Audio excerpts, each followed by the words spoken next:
namanya ghurur. Ghurur itu namanya terpedaya artinya. Ada sama dengan ujub? Tidak, beda. Kalau ujub itu ada rasa di jiwa bahwa diri kita ini sudah mencapai satu titik martabat di sisi Allah. Misalnya paling mudah sekarang contoh saya Tengku. Saya akan dipanggil Tengku, Abi, sebagian-bagian panggil Abu, ya kan? Jadi saya merasa di sisi Allah pada jamaah dibanding saya lebih mulia dari jamaah. Nah, itu ujub. Dan itu nggak bisa dipastikan karena nggak nyata.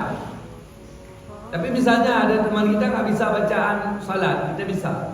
Maka terasa kita lebih pintar dari dia. Dan di Allah lebih mulia. Itu bisa jadi haram, bisa jadi halal. Kalau terbayang kita itu rahmat Allah ke kita sehingga kita bisa lebih paham dari dia, tapi itu nikmat Allah, kau dicabut sekarang goblok balik kita. Nah, itu bukan ujub. Kalau dia merasa lupa kepada Allah, itu rahmat Allah, itu ujub. Sedangkan ghurur itu berjalan kita dengan hal-hal yang salah, tapi nggak sadar, terasa itulah kebaikan. Contoh akidah yang kita ikuti Khalid Buddha. Kita anggap inilah kebenaran.